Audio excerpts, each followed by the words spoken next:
সর্বপ্রথম আমি আপনাকে চ্যানেল লাইভ 24 কে ধন্যবাদ জানাচ্ছি।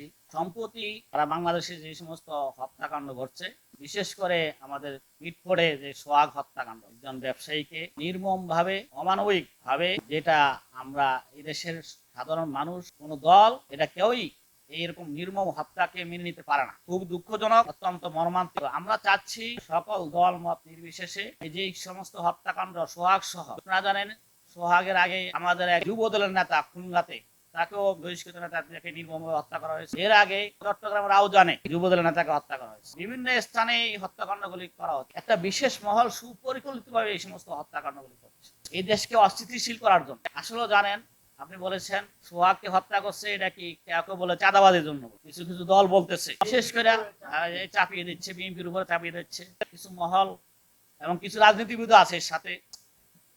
যেমন জামাত ইসলামের আমির সাহেব বলে নাই, কিন্তু যারা মহানগরী নেতা আছেন তারা অনেকেই বলছেন বিএনপি এই হত্যার জন্য দায়ী। এবং শাইখে চরমানাই ফিরসাব ওপেনে উনি বলেছেন এই হত্যাকাণ্ডের জন্য তারেক রহমান দায়ী এবং মহাসচিব, বিএনপির মহাসচিব দায়ী, বিএনপি দায়ী। আসলে ওনাদের মতো ব্যক্তি একটা দলের নাইবে আমির শাইখে চরমানাই, উনি একজন শ্রদ্ধাশীল ব্যক্তি। ওনার বাবা একজন বড় পীর ছিল, মরহুম ফজলুল করিম সাহেব। এবং জামাত ইসলামের কিন্তু আমির সাহেব, শফিকুর রহমান, ওনাকে আমি শ্রদ্ধা করি, শ্রদ্ধা রেখে কথা বলতেছি। উনি একজন সম্মানী ব্যক্তি, ডাক্তার মানুষ, একটা দলের প্রধান।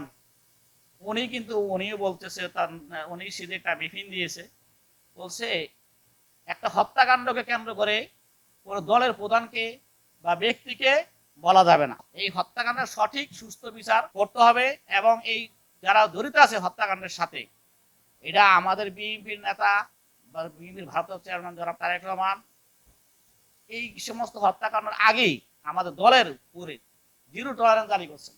সন্ত্রাসী কোন দলের হতে পারে না। যারা দলের নাম বিক্রি করবে, যারা দলের নাম ভাঙিয়ে অপকর্ম করবে, চাঁদাবাজি করবে, বিএনপি এর বিরুদ্ধে জিরো টলারেন্স জারি করছে, তাদেরকে বহিষ্কৃত করছে। দেখছেন ইতিমধ্যে অনেক নেতাকে বহিষ্কার করা হয়েছে সামান্য অপরাধে।